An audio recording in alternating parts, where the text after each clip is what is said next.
Picture this. You and all your friends just had a fun time and you decide to leave a party. You decide that you've drank the least, so you're the one that's going to get behind the wheel. You're going down the road, you're playing music, taking selfies, having a fun time, when all of a sudden you hit a car. You freak out, you run around, you look for all your friends. All your friends are okay. I mean, they have a hurt neck, a hurt arm, and things like that. You go to the other vehicle, and you just killed 3 kids and a family because you decided to get behind the wheel under the influence. Everyone knows someone that has been behind the wheel whenever they're drinking, or that has been a victim to somebody else who decided to drink and drive.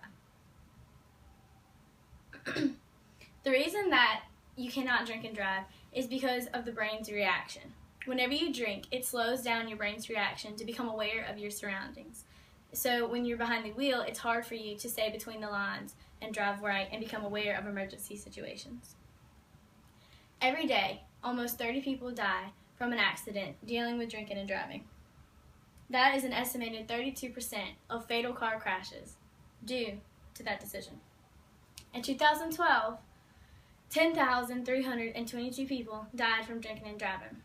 Now, the level has decreased. There's 49% of a decrease of how many people die from this, but it's still a number. And you may think 10,000 people out of all the Americans in the world really is not a lot, and it's not an important situation, but when it's somebody you know and that got hurt, it's more than just a statistic. Alcohol-related crashes cost taxpayers $1 billion. So maybe less crashing because of alcohol will help our economy some. 1.4 million arrests for DWIs each year.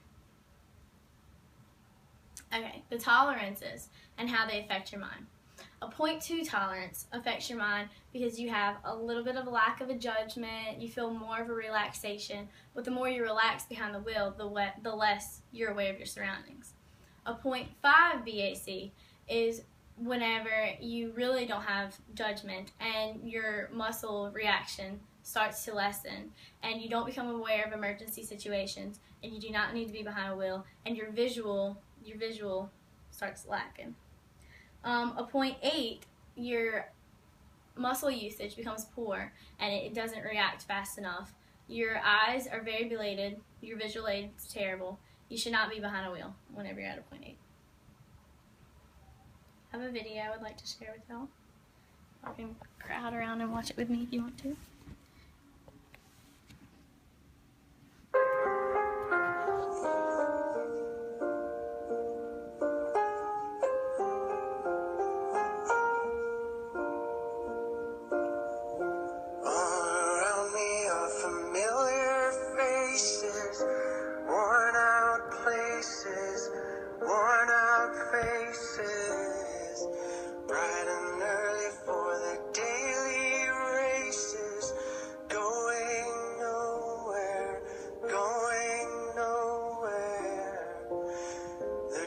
Are filling up their glasses. No expression, no expression. In my head I wanna drown my sorrow. No tomorrow, no tomorrow.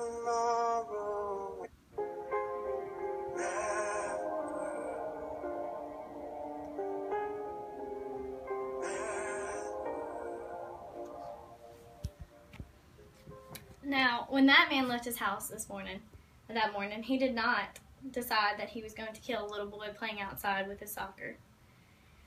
He had no intentions of doing that at all. He just thought that he didn't drink enough to hurt anybody. And he did not really hurt himself, but he definitely ruined the life of a kid and ruined the life of many others.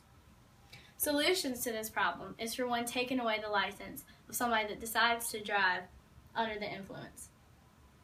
They do this today. If you get a DUI or a DWI, they take away your license and it's suspended for a while, and this should keep people off the roads, and I thought this was a very good idea. Another thing they can do is keeping the roadblocks. Now, I know teenagers do not like this decision because roadblocks is an inconvenience when you're out having a good time, but to save lives, they need to be everywhere, more roadblocks, and you don't need to get out of a roadblock just because you know somebody or you're big in town or something like that. I very much encourage them.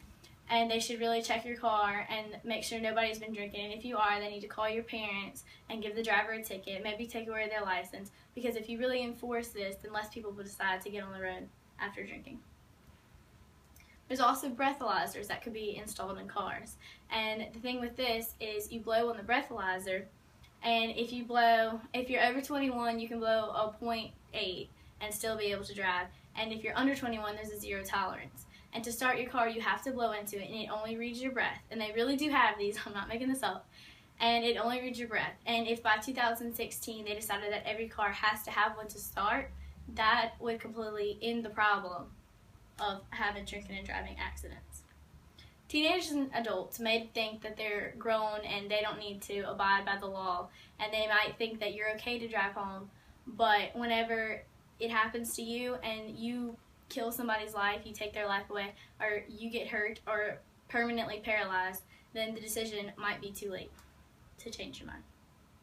And here's the sources.